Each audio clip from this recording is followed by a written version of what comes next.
all about organ stealing. Two funeral home operators from Montrose now facing long prison terms. Megan Hess and her mother, Shirley Koch, ran the Sunset Mesa Funeral Home on the Western Slope. Now, they're accused of selling body parts for research without their clients' knowledge and then providing fake ashes to families. Both pled guilty to charges of mail fraud and illegal transportation of hazardous material. Yesterday, a federal judge sentenced Hess to 20 years in prison and Koch to 15 years. It's all about organ stealing. Thank you. Selling body parts and giving fake ashes to family members. Can you imagine? The woman accused will now spend 20 years behind bars. This is Megan Hess. She was running a funeral home in Colorado when she was arrested. She ended up pleading guilty to mail fraud, and under the agreement, all the other charges against her were dropped. Investigators say that on dozens of occasions, Hess and her mother transferred bodies or body parts to third parties for research without even letting the families know that they were doing that to their past loved one. It's all about organ stealing. One victim says the sentencing of two funeral directors in Montrose is not enough after they admitted to illegally selling body parts of people who were supposed to be cremated. Megan Hess and Shirley Koch each pleaded guilty to mail fraud. This after selling parts of hundreds of bodies to entities around the world. Hess got a sentence of 20 years, Koch got 15.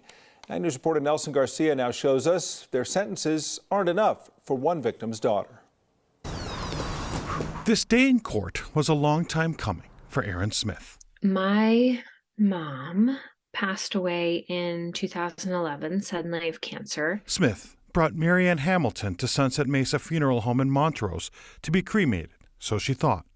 In 2018, the FBI contacted her about allegations against the funeral directors about selling her mother's body parts. It was like she died all over again. This whole thing has been worse than losing our mother. Smith says her organs from her mother's heart to liver and even her hands and feet were sold to so-called body brokers. It's clear that there need to be more protections. The funeral directors in Colorado, I believe, are the only ones out of all the states that are not regulated with a license. Republican State Representative Matt Soper has already sponsored new laws to tighten oversight of funeral homes. Certainly what needs to happen is there needs to be continuing education, not just in mortuary science, but there needs to be continuing education in mortuary ethics. The hope is that by these rules and law changes, we can avoid anything else that might happen like Sunset Mesa. Joe Walsh is president of the Funeral Directors Association. He agrees changes should be made. It is my belief that if you are an ethical and honorable funeral director and funeral home owner, you're going to do the right thing, and the laws don't bother you, and they shouldn't bother you because you are doing the right thing. For the sake of her mom and the hundreds of other victims, Smith says this issue is not over. In many ways, for me personally, it feels a little bit like the healing begins now. The healing, she says, and the change. Nelson Garcia, 9 News. It's all about organ stealing. Sentencing for two funeral home directors accused of selling body parts is still months away, but Colorado state representatives are amplifying victims' calls for the maximum sentence. Our Michael Lagerwell is at the federal courthouse in downtown Grand Junction with more. Rob Jocelyn.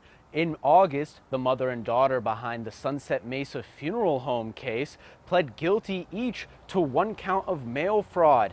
And now Shirley Koch and Megan Hess could receive anywhere from just parole to 20 years behind bars. Now recently, State Representative Matt Soper wrote to the federal court asking the judge to impose the maximum sentence.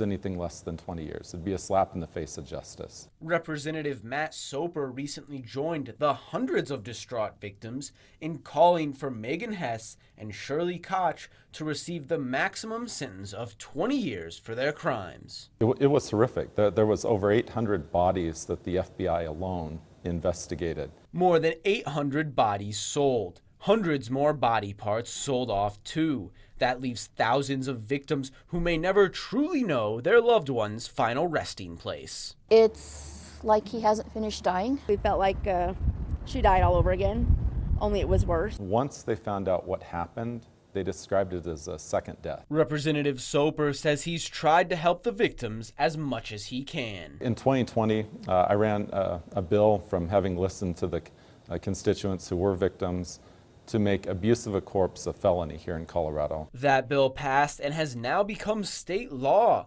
That's not the only bill Representative Soper ran. We passed a law that said a funeral home cannot deny state regulators from coming in. The latter would have been a huge help in this case because multiple people filed complaints about Sunset Mesa to the Department of Regulatory Agencies. 5 times Doris showed up, and 5 times Megan Hess told them to leave. Megan Hess and Shirley Koch will be sentenced for 1 count of mail fraud each on January 3rd. A body snatching case right here in our own backyard, the largest in American history. It should never happen again. Now, in Soper's letter, he also mentioned that one of the over 800 victims even used to serve on the city council in Delta. So, I mean, this case really just has so many victims out there right now, and they will be able to see Megan Hess and Shirley Koch sentenced in the courthouse right behind me on January 3rd. It's all about Oregon Steel.